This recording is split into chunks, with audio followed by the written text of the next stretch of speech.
What is good, everybody? Okay, sorry I had to do another live because I'm running around right before Christmas.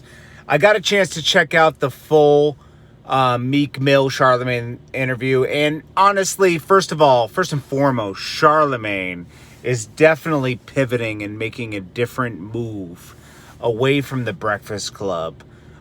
He's doing a lot of interviews that compete with the Breakfast Club's content. That content would have been great on the Breakfast Club. Don Ferris was good.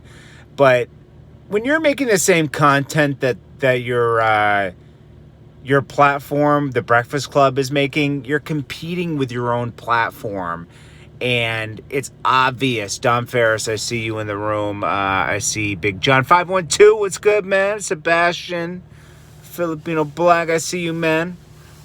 Okay, so, Charlemagne's competing with the Breakfast Club. So I'm assuming the Breakfast Club is winding down. We already know what happened.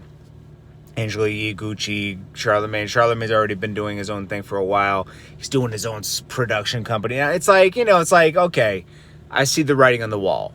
Everything comes to an end. Everything great comes to an end. So Meek Mill does this interview. He's talking about being a junkie. He's talking about, doing 10 perks a day and stuff. Like, dude, you're tripping, okay? I didn't even know he was on it that bad. I thought he was just doing, the double cup and all that stuff. And I like Meek Mill. Do not get me wrong. He's one of my favorite artists. But when he does too many interviews, sometimes when he gets too confident, I notice that it's off-putting. Sometimes not every artist is meant to, do interviews and tell you their whole life. Sometimes you just want to hear him rap. Meek Mill's the kind of guy I just want to hear him rap, Sorry. I'm not telling him he can't do interviews. I'm telling you what I feel. I feel he's very great at being a rapper. Not the best at being an interviewer, but he has great points in his interviews. See, it's almost like T.I. Like T.I. talks too much. T.I. makes great points and then goes left. Meek Mill makes great points. Like, I love when he said, hey, I hate it when people are asking me for money all the time in the hood. Like, you weren't doing that before, but now, before you weren't asking me for money. Now you're asking for money. I've changed? No, you've changed. You're asking me for money. That made a lot of sense. So he blames the media on the Young Roll and Blueface thing for instigating and everything, when these are the two guys going back and forth with each other and it's just being reported on. You can't blame the media for that. When things go public and they get reported on, it's because they're made public. Okay? You can't blame the media. And when I hated it when he broke down the Drake thing. He's like, yo, I didn't even know what that Drake thing started over. You knew what it started over. He didn't tweet out your album. He didn't go to your Power thing, and you assumed it was because you were with Nicki, and he always wanted Nicki. Nicki didn't do anything to stop it. I'm not saying, she probably should have, knowing both parties, but it's like,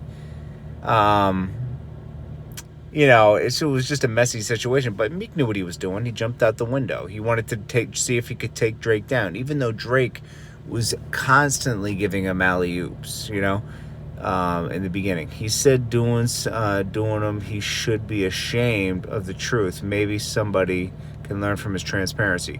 Absolutely. Meek Mill being transparent about it, and warning others, I appreciate that much. But I was like, whoa, this guy was a full-blown, junkie, and he even said that in the interview. You're the best. Love your chat. You're the best. I appreciate it, Reginald. Colin Bell was good. Dick Bastardly, Big John, hit that like button. He said Blueface. Smash that like button, guys. If you're in the room, smash that like button. Meek Mill, I can't wait for his next album. I think that Drake and Meek are gonna cook up like a mixtape. Isn't it funny? Drake has a weird infatuation with Meek Mill. Even in the beginning, he was always wearing Meek Mill's chains, and he was always wearing Meek Mill's chains, wearing his hats. He had this. I always knew they were gonna get cool again if Meek reached out, because like Drake has this weird infatuation with Dream Chasers and Meek Mill. It's like, I think Meek Mill's one of his favorite artists. I'm gonna be honest with you.